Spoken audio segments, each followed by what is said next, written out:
Okay, Bismillahirrahmanirrahim. Assalamualaikum warahmatullahi wabarakatuh. Salam sejahtera, selamat pagi buat semua anak-anak tingkatan 1 yang saya sayangi sekalian. Okey, apa khabar semua? Saya harap semuanya berada dalam keadaan sihat walaupun sekarang ni kita berada dalam pandemik COVID-19. Jadi terus jaga kesihatan, jaga diri, stay safe dan stay home. InsyaAllah semoga segala urusan dipermudahkan. Okey, jadi untuk hari ini seperti jadual yang telah disediakan, kita akan mempelajari tentang pendidikan seni visual. Okey, mungkin ada yang dah pernah belajar ataupun ada yang dah hebat tentang PSV. Ada yang mungkin tertanya apa itu pendidikan seni visual. Jadi hari ini kita akan belajar tentang pendidikan seni visual tingkatan 1. Jadi sebelum itu jangan lupa subscribe dan juga tekan butang loceng di bahagian yang disediakan di YouTube channel saya untuk menerima video-video pembelajaran pendidikan seni visual secara berterusan, insya-Allah. Okey, seterusnya sekali lagi selamat datang ke kelas PSV Cikgu Fafau dan selamat kembali ke sekolah bagi sesi 2021. Dan saya mengucapkan selamat datang kepada semua anak-anak tingkatan 1 yang baru sahaja masuk ke SMK Sungai Kertas sebagai apa orang kata, semoga kemasukan anak-anak tingkatan 1 ini bakal menceriakan, okey, bakal menceriakan SMK Sungai Kertas yang sentiasa ceria bersama-sama guru-guru dan pelajar-pelajar yang sangat ceria, insya-Allah. Okey, jadi sebelum saya meneruskan tentang pengenalan ataupun apa itu pendidikan seni visual, saya rasa eloklah rasanya saya memperkenalkan diri saya sebab ada antara dalam kalangan yang baru pertama kali berjumpa dengan saya ataupun inilah kali pertama nak belajar dengan saya kan. Jadi eloklah saya perkenalkan diri. Siapa Cikgu Fafau? Kenapa panggil Cikgu Fafau? Okey. Jadi nama penuh saya ialah Muhammad Farid bin Muhammad Fauzi. Jadi Farid Fauzi, so short formnya ialah Fafau. Nama ni pun diberikan oleh ex-student bekas anak murid saya dulu. Okay, umur saya ialah 36 tahun, dilahirkan di Hospital Kajang, Selangor Darul Ihsan. Menerima pembelajaran di Universiti Melaya, memegang ijazah sarjana muda sastra dalam bidang pengajian media dan pengajian alam sekitar. Okay, dan ikhtisas diploma pendidikan lepasan ijazah dalam bidang pengajian am, okay, di Universiti Pendidikan Sultan Idris. Jadi moto, okay, moto yang saya pegang selama ini ialah education is the most powerful weapon we can use to change the world. Okay, so apa-apa sahaja, walaupun apa yang terjadi, apa yang sangat penting ialah pendidikan. Okay, pendidikan ni boleh merubah segala-galanya, boleh merubah diri kita, boleh merubah negara kita, boleh merubah keluarga kita dan sebagainya. Okey, jadi carilah ilmu walau di mana awak berada. Jadi sedikit pengalaman untuk saya kongsi. Yang pertama, pengalaman saya mengajar subjek pendidikan seni visual selama 11 tahun dan saya merupakan ahli akademi YouTuber Guru Malaysia untuk subjek pendidikan seni visual. Dan juga ini antara pengalaman yang tidak dapat dilupakan ialah saya pernah mengajar subjek seni visual untuk grade 1 dan grade 2 di Seoul Technical High School, Seoul, Korea Selatan pada tahun 2018. Okey. Masa itulah kalau awak selalunya tengok K-pop kan, K-drama dan sebagainya kan. Tengok BTS, G-Dragon apa semua. Saya tu mengajar sendiri anak-anak Korea. So kalau muka Jimin, Jungkook semua tu dah biasa dah. Okey. Kita teruskan lagi. Ini antara gambar-gambar, koleksi gambar pengalaman yang telah saya lalui. Kalau awak tengok ada yang saya mengajar di Malaysia, mengajar di Korea dan sebagainya. Okay, ini adalah antara contoh-contoh gambar. Sedikit pengalaman. Mungkin pengalaman-pengalaman ini boleh digunakan untuk membantu ataupun untuk mengajar awak, okay, dalam bidang pendidikan seni visual. Okey, kita masuk kepada apakah pendidikan seni visual. Sedikit pengenalan. Okay, sebelum kita masuk ke topik yang pertama, apakah pendidikan seni visual? Okay, ramai yang kata bila saya tanya, siapa dekat sini yang pandai seni? Siapa yang dekat sini yang hebat seni? Okay, kebanyakannya macam tak nak mengaku. Sebab katanya, saya tak pandai seni visual sebab saya tak pandai melukis. Okay, ramai orang yang berfikir bahawa pendidikan seni visual ni adalah hanyalah seni untuk melukis. Okey, jadi sebenarnya pendidikan seni visual ni dia sangat luas. Okey, macam sekarang kan anak-anak ada yang suka TikTok, ada yang suka ambil gambar Instagram, ada yang suka macam-macam. Okey, seni ambil gambar pun termasuk dalam seni visual. Awak buat video, okey, buat video TikTok yang kreatif, bukan video TikTok yang gelik-gelik dan sebagainya tu.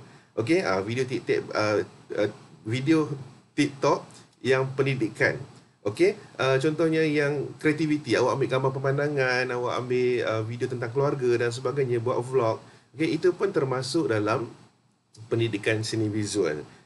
Bukan sekadar, orang kata bukan sekadar pendidikan seni visual ini bukan sekadar hanya pandai melukis sahaja.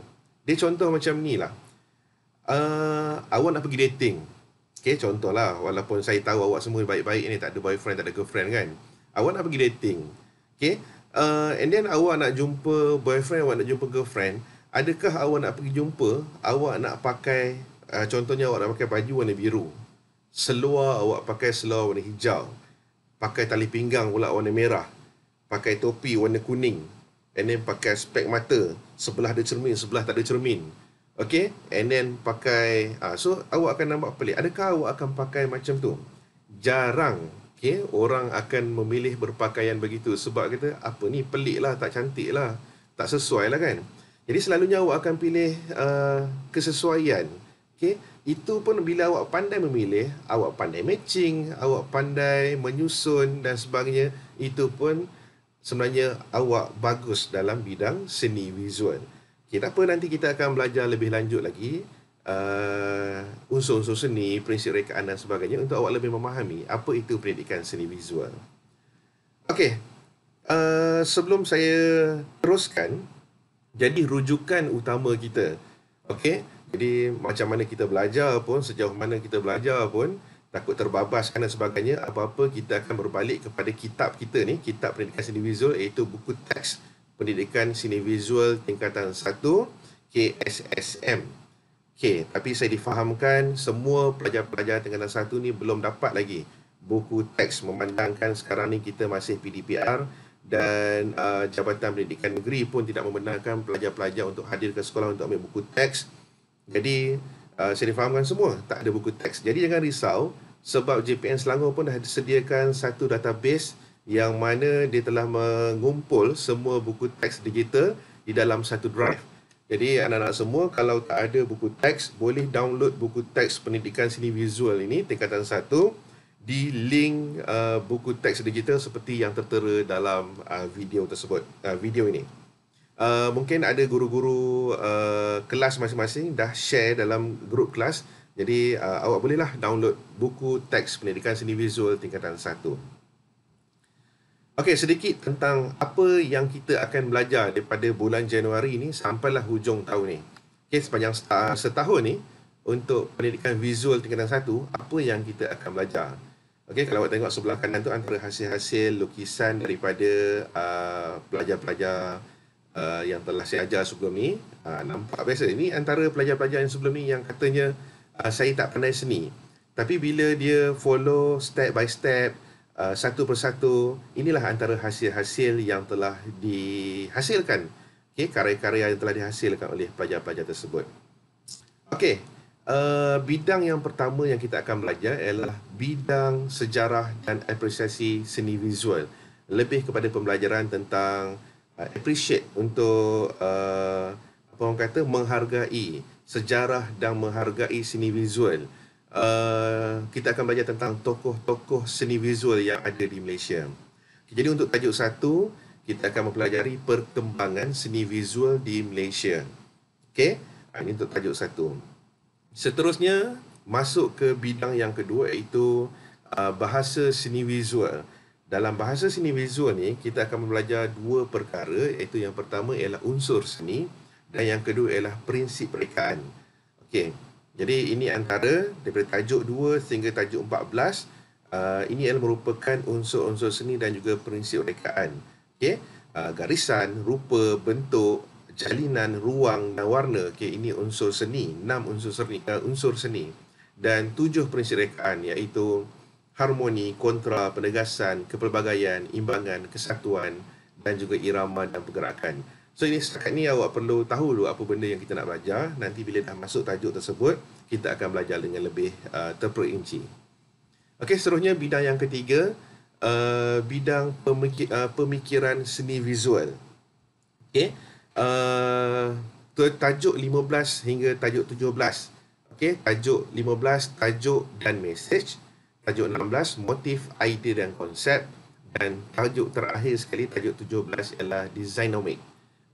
Kang jangan tanya lagi, cikgu apa benda pula ni nak belajar ni, designomic lah, motif lah, idea lah, irama pergerakan lah. Tak apa, jangan risau, setakat ni awak fahamkan dulu, tahu dulu apa benda yang awak nak belajar sepanjang tahun ni. Nanti bila masuk setiap tajuk-tajuk ni, kita akan belajar dengan lebih details. Okey? Boleh Okey. So, dah tahu tentang kandungan-kandungan apa yang kita nak belajar sepanjang tahun ni. Untuk hari ini, kita akan masuk tajuk yang pertama, iaitu perkembangan seni visual di Malaysia. Okey? Dan kita akan fokus kepada tajuk sejarah dan perkembangan seni halus. Okey, sudah bersedia semua? Okey, jom kita mula. Okey, sejarah dan perkembangan seni halus di Malaysia. Untuk makluman semua, sejarah seni visual negara kita ni bermula pada tahun 1920-an. Ada yang dah lahir belum?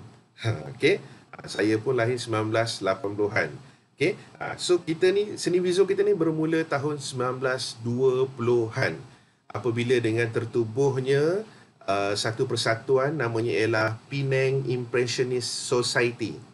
Okay, ini penubuhan persatuan tersebut. Okay, ahli-ahli dia ialah isteri-isteri golongan ekspatriat. Okay, dan mempunyai penaja iaitu Puan Lim Cheng Kung yang merupakan sebagai seorang penaja dan Abdullah Arif sebagai guru seni lukis. Okey, tadi 1920-an. Okey, 10 tahun selepas itu pada tahun 1930-an, okey, muncul sekumpulan pelukis yang dikenali sebagai 12 pelukis perintis, okey, di Pulau Pinang. Okey, antaranya ialah Abdullah Arif dan Yong Mun Sen. Okey, mereka menjadikan landscape sebagai tema karya cat air mereka. Okay, jadi kebanyakan lukisan-lukisan yang dihasilkan, okay, dia menggunakan landscape, okay, tempat landscape dan sebagainya sebagai tema karya cat air mereka. Okay, kemudian pada tahun 1950-an datang pula ataupun muncul pula pelukis seperti Chua Tian Teng dan Khalil Ibrahim yang menggunakan subjek tempatan sebagai tema dalam karya catan mereka. Okey, dan penubuhan Wednesday Art Group, okey, melahirkan para pelukis yang menampilkan karya catan gaya naturalism dan karya mereka bertemakan subjek yang mencerminkan warisan sosio-budaya masyarakat Malaysia. Okey, ini pada tahun 1950-an. Okey, selepas merdeka, kita merdeka tahun 1957. Jadi selepas merdeka, okey, landscape seni visual negara kita terus berubah. Okey, kita terus berubah. Okey, apabila pelukis-pelukis seperti Joliko, Ibrahim Hussein, okey, dia balik ke tanah air, balik ke negara kita. Mereka-mereka ini telah menampilkan catan gaya expressionism. Okey, dan expressionism abstract hasil pengaruh gaya seni barat. Okey, jadi mereka membawa sedikitlah pengaruh-pengaruh seni di barat, okey, ke negara kita. Okey, perkembangan seni visual semakin rancak dengan penubuhan Angkatan Pelukis se-Malaysia dan Persatuan Pelukis Malaysia. Okey, dan penubuhan institusi seperti Institut Teknologi Mara, ITM, dan Institut Seni Swasta yang menawarkan pelbagai kursus seni, okey, menyemarakkan bidang seni visual ini di negara kita. Okey. Okey, seterusnya kita akan masuk kepada tokoh dan karya, okey, seni visual di Malaysia yang mana sepanjang perkembangan seni visual, okey, terdapat tokoh-tokoh yang lahir dan bertanggungjawab, kepada perkembangan seni visual di tanah air kita. Jadi berikut merupakan contoh tokoh-tokoh terkemuka tanah air yang telah berjasa di tanah air kita. Jadi antaranya dalam bidang seni halus ini kita pecah kepada 3. Yang pertama lukisan dan catatan, yang kedua arca, dan yang ketiga cetakan. Jadi antara tokoh-tokoh seni halus tempatan dalam bidang lukisan catatan ialah Abdullah Arif, Yong Mun Sen, Muhammad Hussein Enas, Ibrahim Hussein, Zulkifli Buyung, Chuah Ten Teng, Syed Ahmad Jamal dan juga Abdul Latif Mohidin. Itu untuk lukisan dan juga catatan. Untuk seni halus arca, kita juga ada tokoh-tokoh seperti Anthony Lau, Zakaria Awang, kita ada Ramlan Abdullah, Raja Syahriman Raja Azidin, Mat Anwar Ismail, Zulkifli Yusof dan juga Rosli Zakaria. Dan untuk akhir sekali seni halus cetakan, kita ada Long Tian Shih, Ahmad Khalid Yusof, Chiu Teng Beng, Ismail Zain, Ponirin Amin, Lee Jofor, Johari Said dan Ilse Noor. Jadi ini semua yang saya nyatakan tadi ialah semua tokoh-tokoh seni halus tempatan tanah air. Itu sahaja pembelajaran kita pada hari ini. Saya berharap awak mendapat sesuatu berdasarkan pembelajaran kita pada hari ini tentang sejarah dan juga tokoh-tokoh seni visual di tanah air kita. InsyaAllah untuk pembelajaran seterusnya kita akan belajar tentang tokoh-tokoh seni halus di tanah air kita. Dan sebelum kita akhiri kelas kita, jangan lupa subscribe dan juga tekan butang loceng untuk awak dapatkan video-video pembelajaran terkini daripada channel YouTube saya. Sekian saja. Assalamualaikum warahmatullahi wabarakatuh dan terima kasih. Bye-bye.